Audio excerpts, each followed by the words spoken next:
হবে তার বিবরণ আল্লাহ পাক রব্বুল আলামিন সূরা তাওবার 60 নম্বর আয়াতের মধ্যে দান করেছেন।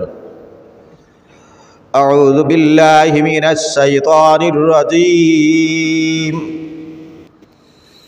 ইন্নামাস সাদাকাতু লিল ফুকারাই ওয়াল মাসাকিনি ওয়াল আমিলিনা আলাইহা ওয়াল মুআল্লাফাতি কুলুবুহুম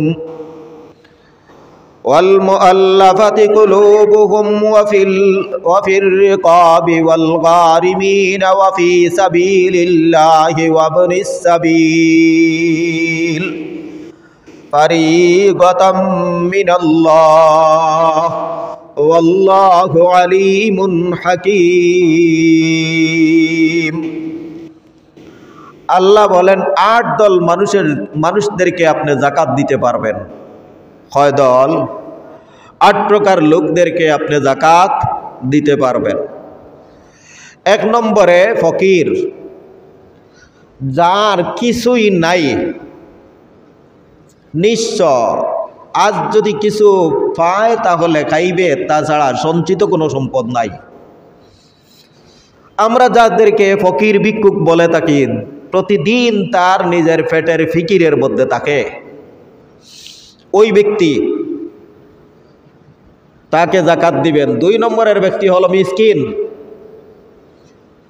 যার মোটামুটি চলার উপযুক্ত, কিন্তু এমন সম্পদশালী নাই যে সম্পদ হওয়ার কারণে সে যাকাতের নেশাব পরিমাণ মালিক হয়েছে।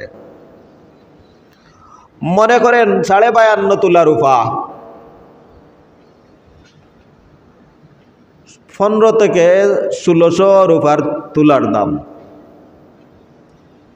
তাহলে 52.5 তোলা প্রায় 80-82 হাজার টাকা হলে একজন মানুষের উপর যাকাত চলে আসবে। কয় হাজার টাকা? একটা অনুমানিক হিসাব হলো 80 থেকে 82 হাজার যদি কোনো মানুষের সঞ্চিত থাকে, তাহলে তার উপর যাকাত চলে আসবে। এখন যেই ব্যক্তির 80 থেকে 82 হাজার টাকা নাই, ওই ব্যক্তি মিসকিনের পর্যায়ে, ওই ব্যক্তি মিসকিনের পর্যায়ে। অর্থাৎ যাকাত যে মালে যাওয়ার পরে ইসলাম তাকে ধনী সাব্যস্ত করেছে, সেই মালে যাইতে পারে নাই, এই জন্য সে ধনী নয়, মিসকিন, তাকেও যাকাত দেওয়া যাবে। এটা হলো 2 নম্বর খাত। 1 নম্বর ফকির, একেবারেই নিঃস্ব, যার কিছু নাই। 2 নম্বর যার কিছু না কিছু আছে, তবে নেশাব পরিমাণ নাই। 3 নম্বর ওয়াল আমিলিনা আলাইহা, আর যারা যাকাত উসুল করে, যাকাত আদায়কারী, যাকাতের কর্মচারী, তাদেরকেও যাকাত দেওয়া যায়। এইটা আল্লাহ নির্দেশ দান করেছেন নবীজিকে, আর নবীজি হলেন সেই সময়কার রাষ্ট্রপ্রধান, সেই সময়কার রাষ্ট্রপ্রধান, রাষ্ট্রপতি। এই কারণে তিনি যাকে যাকাত উসুলকারী হিসাবে নিয়োগ দান করবেন, ওই যাকাতের টাকা থেকে তাদেরকে তাদের বেতন দিতে পারবেন। কথা বুঝে আসছে? আমি সূক্ষ্ম একটা মাসআলা পরে বলবো। ওয়াল আমিলিনা আলাইহা ওয়াল মুআল্লাফাতি কুলুবুহুম, 4 নম্বর যাদের অন্তর ইসলামের প্রতি আকৃষ্ট করার ইচ্ছা থাকে, তাদেরকে দান করো। ওই সমস্ত কিছু মুসলিম যারা এখন পর্যন্ত দেদুল্যমান, এনজিও টাকা দিলে আবার কাফির হয়ে যাবে। উত্তরবঙ্গের অনেক মানুষ আছে যারা এখন খ্রিস্টান হতে যাচ্ছে। কিসের জন্য? টাকার বিনিময়। দিনী শিক্ষা নাই, না থাকার কারণে ওই ব্যক্তি টাকার কাছে তার দিন বিক্রি করে দিচ্ছে। অনুরূপভাবে কোনো মুসলমান যদি অমুসলমান থেকে মুসলমান হয়, হিন্দু থেকে মুসলমান হয়, খ্রিস্টান থেকে মুসলমান হয়, ধর্মহীন থেকে মুসলমান হয়, তাহলে ওই ব্যক্তিকে যাকাত দিতে পারবেন। তার 1 নম্বরের অবস্থা হলো অনেকের কোনো সম্পদ থাকেই না। যারা নতুন মুসলমান হয়, ওরা দেখেন তো আপনারা মাঝে মধ্যে মসজিদে মসজিদে ভিক্ষা করে, কারণ তাদের কিছু নাই, ঐরূপ সম্পদীয় পায় না। নিজস্ব কোনো সম্পদ দেশের বাড়িতে করলে তাও আত্মীয় স্বজনে দেয় না, মারিয়া ফিটাইয়া দেশ ছাড়া করে, যার কারণে তারা অভাবীর মতো। আরও এক পক্ষ আছে যার হয়তো ব্যাংকে রিজার্ভ টাকা আছে, অমুসলমান, মুসলমান হয়ে গেছে, ইসলাম গ্রহণ করার কারণে ওই টাকা তার আছে কিন্তু বাড়ি ঘর আত্মীয় স্বজন কিচ্ছু নাই। এটা স্বাভাবিকভাবে অনেক সময় ঘটে, অনেক জায়গায় রটে। তাহলে ওই নয়া মুসলমানকেও দান করতে পারবেন। 1 নম্বরে ফকির, 2 নম্বরে মিসকিন, 3 নম্বরে জাকাতের উসুলকারী আদায়কারী কর্মচারী, আর 4 নম্বরে নতুন মুসলমান। 4 নম্বরে নতুন মুসলমান। 5 নম্বরে ওই সমস্ত গোলাম যারা নিজেকে আজাদ করতে পারে নাই, মালিকের সাথে চুক্তি করেছে আমি যদি এত টাকা দান করি তাহলে তুমি আমাকে মুক্তি দান করবে, তখন ওই ব্যক্তি নিজের স্বাধীনভাবে উপার্জন করে তার মালিকের মুক্তিপণ আদায় করার জন্য, মালিকের দাসত্বপণ আদায় করার জন্য সেই গোলামকেও আপনি দিতে পারবেন। এইটা হলো 5 নম্বরের খাত, যাকাত দানের 5 নম্বরের খাত। 6 নম্বরে ওয়াল গারিমিনা, গরিম ঋণগ্রস্ত। একজন মানুষের মনে করেন বর্তমানে আছে 50,000 টাকা ক্যাশ, কিন্তু আল্লাহ দিছে লাখের উপরে তার ঋণ আছে। কত টাকা? লাখের উপরে ঋণ আছে।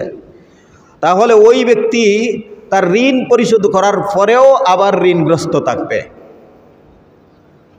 1,10,000 টাকা যদি ঋণ থাকে আর 50,000 টাকা রিজার্ভ থাকে, তাহলে এই 50,000 টাকা ঋণ পরিশোধ করার পরেও 60,000 টাকা ঋণগ্রস্ত থাকবে। ওই ঋণগ্রস্ত ব্যক্তিকেও যাকাত দেওয়া যাবে, ঋণগ্রস্ত ব্যক্তিকেও যাকাত দেওয়া যাবে। কয় নম্বর খাত? ইন্নামাস সাদাকাতু লিল ফুকারাই ওয়াল মাসাকিনি ওয়াল আমিলিনা আলাইহা ওয়াল মুআল্লাফাতি কুলুবুহুম ওয়া ফির রিকাবি ওয়াল গারিমিনা ওয়া ফি সাবিলিল্লাহি ওয়া ইবনিস সাবিল। 7 নম্বরে ফি সাবিলিল্লাহ, আল্লাহর রাস্তায় যারা জিহাদে আছে তাদেরকে দান করবেন। আল্লাহর রাস্তায় যারা জিহাদের মধ্যে আছে তাদেরকে দান করবেন। 8 নম্বরে ওয়াবনি সাবিল, মুসাফিরকেও দান করবেন। 1 নম্বরে ফকির, 2 নম্বরে মিসকিন, 3 নম্বরে যাকাত উসুলকারী, 4 নম্বরে নয়া মুসলমান, 5 নম্বরে গোলাম আজাদ করার চুক্তি করেছে, 6 নম্বরে ঋণগ্রস্ত, 7 নম্বরে মুজাহিদিন, আল্লাহর রাস্তায় যারা জিহাদে আছে।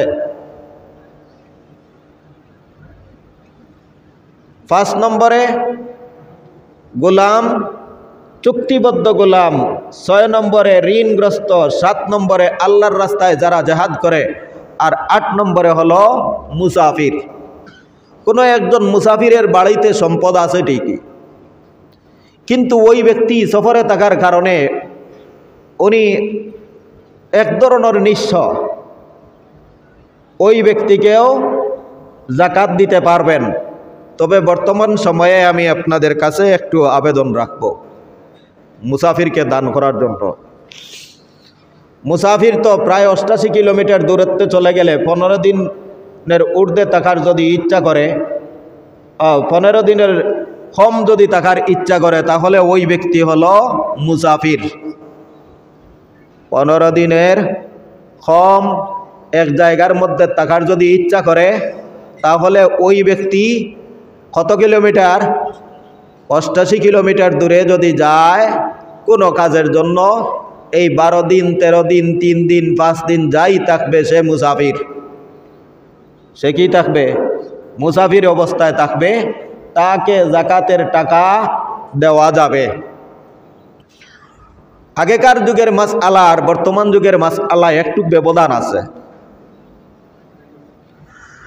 আগে এই 88 কিলোমিটার দূরে যাওয়ার পরে, সফরে যাওয়ার পরে মানুষ যেভাবে অভাবী হতো, বাড়ির সাথে যোগাযোগ সংযোগ কোনো কিছুর সুযোগ ছিল না। এই কারণে সেই কালের মুসাফির বাড়িতে ধনী হলেও সে সফর অবস্থায় জাকাতের টাকা পর্যন্ত বুক করতে পারত, জাকাতের টাকা খাওয়ার অধিকারী ছিল।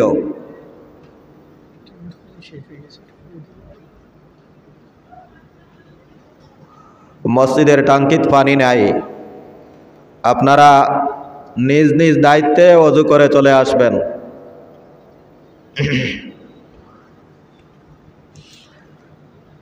বর্তমান যুগে পৃথিবীর এমন কোনো জায়গা নেই যে একজনের বাড়িতে সম্পদ আছে আর দূরে যাওয়ার কারণে সে কোনো সংকটে পড়বে। কারণ ব্যাংকিং সিস্টেমটাও এত সহজ করে দেয়া হয়েছে, ব্যাংকিং সিস্টেমটা এত সহজ করা হয়েছে, আপনি যেই কোনো জায়গার মধ্যে যান, যেই কোনো ব্যাংকে আপনার টাকা থাক, আপনি বুথের মধ্যে কার্ড ঢুকাইলেও আপনার টাকা চলে আসবে।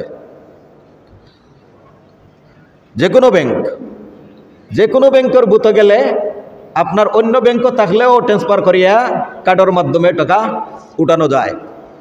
এটা পেলাম ব্যাংকিং সিস্টেম। তাছাড়াও সহজ পদ্ধতি হলো যে নগদ আছে, বিকাশ আছে, যার কারণে আপনার বাড়িতে যদি সম্পদশালী হয়ে থাকেন তাহলে জাকাতের টাকা ভোগ না করাই উত্তম। জাকাতের টাকা যে ইসলামী শরীয়ত আমাকে অধিকার দিছে, আমি তো সফরে আছি, এই মাসআলার ভিত্তিতে জাকাতের টাকা ভোগ না করাই একজন ধনী ব্যক্তির জন্য উত্তম। যদিও শরীয়তে দিছে, যে আমলে দিছে সেই অবস্থায় থাকার দরকার। শরীয়তে যখন অধিকার সুযোগ দান করেছিল তখন কিন্তু এই মানি ট্রান্সফার তথা এই যে বিকাশ এবং ব্যাংকিং কার্ড সিস্টেম কোনো পন্থা ছিল না। সেই যুগে শরীয়তে সুযোগ দান করেছে। বর্তমান যুগে সব ধরনের সুযোগ সুবিধা রয়েছে, বিদায় ওই মুসাফির ব্যক্তি বাড়ির যদি ধনী হয়ে থাকে তাহলে সেই ব্যক্তি জাকাতের টাকা ভোগ না করা উত্তম। কথাটা মনে রাখবেন, তাবিল করবেন না। এই 8 প্রকার লোকদেরকে জাকাত দিতে পারবেন, 8 ধরনের লোকদেরকে জাকাত দিতে পারবেন।